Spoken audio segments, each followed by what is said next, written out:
Podcasting from anywhere you are right now, you are listening to the #1 podcast for the business boss. This is the Motivated Melanin Show, where we drop episodes to show serious entrepreneurs how to build, expand, and bank in business, as well as grow and expose their excellence in this billion-dollar business thing. Hosted by Angela, your favorite beauty coach, assisting beautypreneurs on how to do business in a personal way. Join her here as she interviews top influencers around the world. Welcome back to the Motivated Melanin Podcast, the #1 podcast for all things entrepreneurship, beauty, and lifestyle. And I'm Coach Angie. I'm a business coach for beauty professionals, but I coach, a lot of other businesses too. However, today I have a guest speaker. I can cut that. Today I have a guest. Today I have Ravae Powell. Ravae is a real estate agent, entrepreneur, and I'm going to let Ravae introduce herself. Ravae. Hello, I am Ravae Powell, otherwise known as Ravae the Realtor.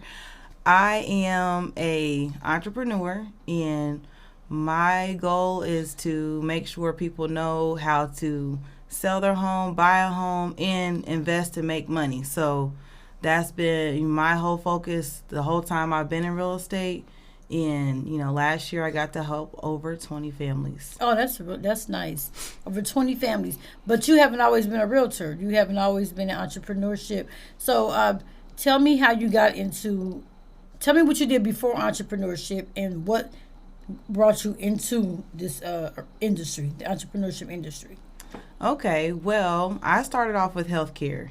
So when I was in high school, I was a nurse aide, got my allied health certificate when I graduated. Then I went on to Sinclair, changed my major a few times, and I became a respiratory therapist because my daughter had asthma. Okay. Did that for a long time, got my bachelor's degree, took bachelor's in what? Bachelor's in Health and Human Services Administration. Okay. So I got that from Wilberforce University. Okay, so Wilberforce. I'm going to give them their props.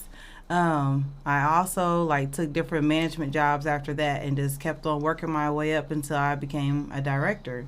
Did that for a while, did not feel as satisfied with what I was doing.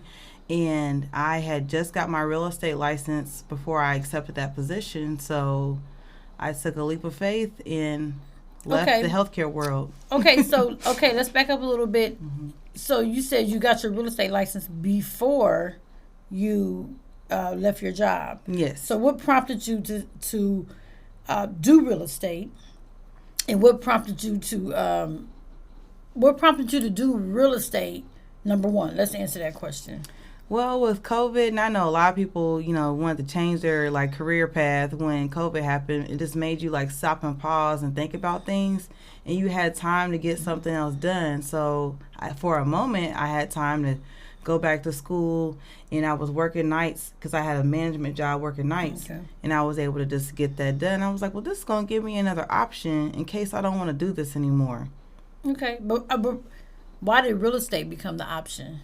I mean, you could have went a lot of different paths, right. Okay, so why real estate? I'm the only one in my family, well, at the time, I was the only one in my family that was doing healthcare in the first place. Everyone else was, they either had their real estate license, they were in the beauty industry, my dad had several rental properties, so I was always in real estate, indirectly. Okay. And so I was like, this is going to come natural to me. I could just do this. Okay. I know I could do it. And you felt like you had more support in that industry versus you going into healthcare. Yes. But you went into healthcare because why? Because I love helping people. Okay. So people generally think I love helping people and I'm just going to go in healthcare. Which it's so many ways to make people happy. Mm-hmm. Right? I just had this quote on my page the other day. There's so many ways to make people happy. And it's not just healthcare. So you got into real estate. It was second nature for you, right? What would you tell someone today that wanted to start in real estate about getting started in real estate? I will say that real estate is a slow burn. Like, people think, like, oh, it's overnight success. Like, oh, my God, look at Ravae. Look at what she's doing. But my first year in real estate, I sold 2 houses. And the next year in real estate, I sold 6. And I was including my personal property. So, you know, after that, it just started, like, my foot was on the gas. I knew what to do. I was full-time, and I was able just to keep on excelling at what I was doing.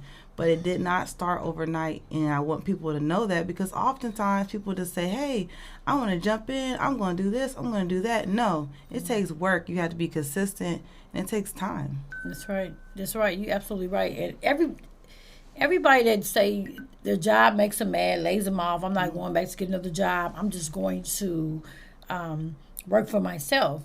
But they don't understand working for yourself is challenging as well. You don't have that consistent paycheck. You don't have your boss up your butt telling you to do your work. You know, some people need that work structure. But for those that do dive into entrepreneurship, it does take years to get a return on your investment. I don't care if you put $100 into a network marketing company. It's still you still have to put in that work to get that return on investment.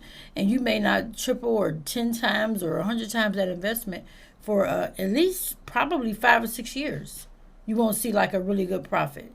That's right? true. And and if we're not structured right, or we don't have like those resources, you can wind up, utilizing your business money for your living expenses, which is it's probably a no, but that's what the reality of it. You're gonna have to use it if you don't have a job. Okay. So all right. So next question. You don't know what I'm asking.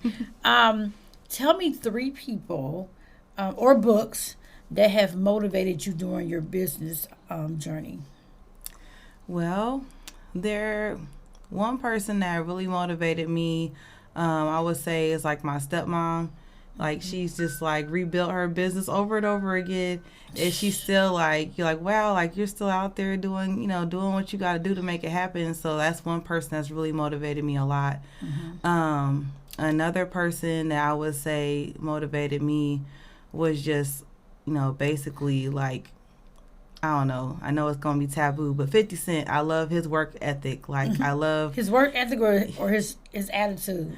I mean, his attitude towards business is just like, oh my God, like he's a genius. Like, he could be an asshole, but he's still a genius.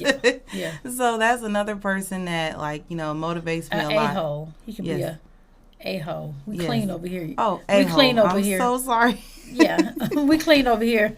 But that's also a donkey. So yeah. He could be a donkey. He can be a donkey, but he is a great businessman. Yes, he is. Okay. And then another person that, or book, I would say is The One Thing. That was a book that really changed the focus of what I was doing in my career in real estate, because it teaches you that you should be focusing on. What's the name of it? The One Thing by Gary Keller.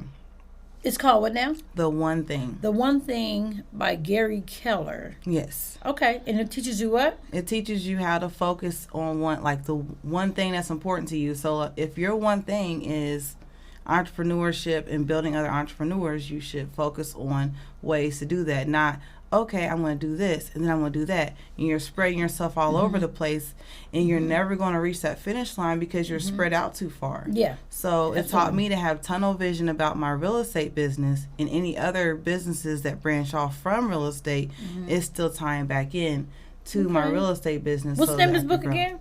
The One Thing. The One Thing, because I coach a lot of entrepreneurs, and they want to say, "Oh, I can do everything." And you can't be good at everything. You just can't be. That's why there's you can't be amazing. Amazing at everything. You can be good at everything. You can't be amazing at everything. And you want to be profitable. You want to be profitable. You can't. This is crazy. I went to. I've been looking for someone to braid my hair, and I typically go out of town. My stylist I go out of town to is not well, so it was a post on Facebook today. It said they would tag your favorite hairdresser. So they tagged, and I'm in beauty entrepreneurship, right? That's my main, that's my niche. Even though like now everybody knows me for that, I do so many other things. So they tag all these braiders and beauty people. I went to these pages and I was mortified, right? They had no work. Like, they were not displaying their work. They had everything else but what they were doing. I couldn't get on there and see any of their work. It was like personal stuff, and this is the page they were taking bookings from. Personal stuff, food, just everything else they were doing besides braiding hair or putting it in a weave or, whatever. So I was like, what are they doing? Right. What are they doing? So that makes sense. You say the book, The One Thing by Gary Keller? Yes. Gary Keller. Yo, I'm going to have to check that out. I'm going to have to read. I'm an avid reader, so I'm going to check that out. Okay. All right. So, bust a myth. I want you to bust a myth that people have about buying real estate. Bust a myth. One myth that people have about real estate is that if you have, like, you're a veteran, that you can only use your entitlement one time. Okay. In fact, you can use it multiple times. It just depends on, what you get and, how you utilize it. So that's one thing. A lot of veterans don't know their benefits. Like their benefits to buy a home? Buy a home, yeah. Okay. You don't have to have any money down. Like, I help veterans all the time just buy a home without having any money down, because you can have the seller pay your closing costs. And so you might be, in a struggle right now. Like, where am I going to go rent? What am I going to do? Wait a minute. You can go buy a house and you won't have to worry about, renting from somebody. And rent is ridiculous. It is. It's crazy. It's insane. In a veteran, they will help you more than anyone else. So your credit can be a little bit shaky, and they're going to help you more than someone else. Well, thank veterans for their service. Yes. But yeah, that's a good to know for the veterans out there. I hope y'all listening. That's a myth. You can get a house with no money down. All the stuff. Yeah. Okay. Any other myths you want to buzz? That you, just because, more like a generational curse. Just because everyone in your family, rented their whole life doesn't mean you have to too. And you could be that first homeowner. Okay. First homeowner in the family. That we hear about the first person to go to college. Right. But you said be the first person to own your home. Right. And get out of this renter's market, because I'm mortified at the prices they have to pay. Right. And they out here, they're not even getting paid wages to do that. They're holding 2-3 jobs, business, side hustle, just to pay the rent. Like, right. It's kind of tough, because sometimes you have to make the rent by 3 times the rent. Then you have to pay your first and last month. That's and a deposit. So before you know it, you had the down payment for a house, and a nice house at that. Yeah. And you don't have to worry about scraping up $2,000 or $3,000 every month, and you have to feed your babies. Right. Exactly. Or your dogs. Right. Right, because dogs are supposed to be the new kids. So, yeah, absolutely. Okay. Let's see. So, if you had to start all over again, and I'm talking about from day one, and I'm talking about from your business, if you had to start all over again, what path would you take?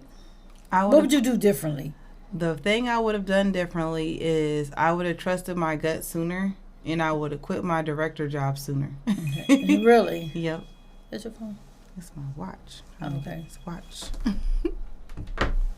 You would have quit your job sooner, and went into the entrepreneurship space. What about resources? What 3 resources would you give someone that's starting in real estate? Well, I would say that you need to learn how to save your money. That's one thing. So, like, talk to a good financial advisor. Okay. A tax professional, maybe even a tax strategist. Okay. That would be, like, number 1. Because you never know. Like, it's a roller coaster.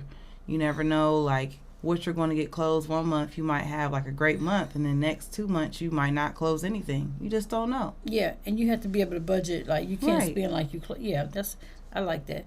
And I would say that across entrepreneurship, period. Like, you have to be a money person. Yeah. For real, because entrepreneurship, you may make a crap load of money in June, and then July, August, and September, you make nothing. So Right. you have to sustain. Right. Yeah, absolutely. Okay, number 2. Number 2 would be, watch the people that you're hanging around. Like, sometimes you think, oh, well, I could be around this or that person. It's not going to affect my business. I feel like I should never be the smartest person in the room. Mm-hmm. Whatever room I'm in, I feel like it's going to benefit you to be around people who have value to add, but you also want to be able to add value to those people as well. That's right. So that's my number 2 is, keep your circle, focused. Like you have a very focused friend inner circle. Mm-hmm. Keep your inner circle focused. Some people still, they're in business and they're still operating within their friend and family zone. Mm-hmm. And that's okay. Yeah. For friend and family functions, but certain things you should not be doing. Right. When you are a business owner. Exactly. Yeah, I ran into this. Yeah. I preach that to people all the time. And I had a client that ran into an issue where she, was with some friends. And I had just preached to her about you have to kind of tighten your inner circle because you're in a different type of space now. And she didn't get it at that moment. But when this issue happened, she gets it. Right. Right? She like, oh my God, now she like, oh, I never should have did that. I never should have, I should have looked at it differently. And I'm like, we're not blowing smoke. We ain't going to tell our age, but I have a lot of young entrepreneurs right now. I'm talking about 30 and under. Because my range is pretty much, it started out like teenagers and they get to grown up. So my range is like maybe like 27 to like 37. That's my range of entrepreneurs. And they are hard-headed. Yes. Right? They're still in their mindset space where they have to be validated. They have to be reassured. Right? They don't understand that they have to they have to rewrite their story. Typically, like for us, our age, we have to rewrite our story maybe for you now, maybe every 5 years. But in my time, every 7 to 10, we rewriting the story. Now you gotta rewrite it probably like every 2 years. You agree with that? Right. Yeah. Right. You have to adjust and adapt so much now. Yeah. You gotta be able to shake and move. And they're so scared to even when something fails, like they're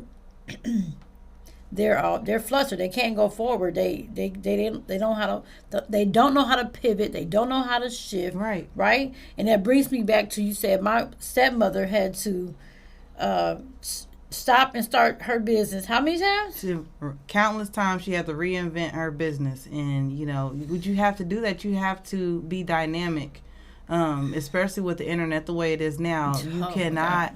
You have to look at people aren't wearing us now. Like at one point, everyone was wearing this type of wig. Now they're wearing that, and now they're it's different things is going on. So you have to be able to adjust, and it's like that with everything. But with the internet, you have to do it faster now. Yes, yeah. So and without the internet, it was like every 7 to 10. Now you had this internet, and now you have to kind of reinvent or refocus your business every 2 years. But they just quit. Right. How you feel about that? They just quit. They want to go. I want to sell dinners. I want to. Right, and they change. It's like, wait a minute, I thought you was selling dinners, and now you doing this. Okay, I understand. That may not have worked for a season, but why didn't you try it again? Because you weren't bad at it. Yeah, go back and learn from your whatever mistake you made the first time. Right. Just tighten it up for the next time, but stay in the same. Exactly. Yeah, they want to stop completely. Right. I'm going to stop this and do whatever. Let's say I'm gonna stop this and do real estate. I'm gonna stop this and do. I have a girl, and it's okay to venture out. Mm-hmm. Right, it is. She stopped doing hair completely. Closed her salon. She had went into real estate. She got the real estate license, but she completely stopped doing hair. And this is it. She lives like out of town, but she back doing hair. Mm-hmm. Because maybe the real estate didn't work out. You don't know what's going to work out. Right. I mean, you can dab into different stuff, but don't give up what people know, like, and trust you for. Right. Because you never know when you got to. You never know when you have to step back into healthcare, right? Right. And I still have my license, in healthcare, but what I would do if I went back into it is I would do it smarter, and then I'd still be my own boss and have a 1099 position. That's right. And be my own boss still. So that's what it taught me, that you do have control over certain situations and your own happiness. And if you fail 12 times, you need to get up 13. And that's what Denzel Washington says. Like, you, every time you fall, just get back up. Get back just keep on getting up, and I'm telling you, one day everything's gonna work out. But if you fall and you stay on that ground, nothing's gonna happen. It's over. Yeah, absolutely. I just had a conversation with my phone rings off the hook. You already know that. This is all day, every day. So I have so many conversations with young entrepreneurs, and I told one, I said, well, shoot, I was in the medical field. I started in the medical field. I started from like making beds, right? Yeah. And I stepped up to go do nurse's aid. Then I stepped up to go do phlebotomy. Then I stepped up to go do medical assisting. And I don't want to go back to that full time. I said, during the course of my entrepreneurship, if an opportunity came about and somebody said, I would 1099 you to come in, and I've done this, to come in and do a biometric screening for 2 days or do a flu clinic for a day or a week. Right. If the money's right, that's within my skill set. Right. Why would I not do that? Right. That's putting more money for me to pour into my business, or pour into bills, or pour into my savings, or pour into my retirement. In a day or two, a couple of hours, it's not going to hurt me. Right. At the end of the day. So, but they're so afraid to step back. People are going to be looking at me. They need that validation, that reassurance. And I don't think, I'm not a therapist, but I just think if they focus on, more on themselves and not on the internet, they would probably, be okay. You know what? People, and that brings me to another point. People think that marketing and sales, they're not the same thing. You could be on the internet all the time doing this, doing that, but are you making any money at it? Like, what are you doing to work, and make money? What are you doing to earn some money from somebody? Yeah.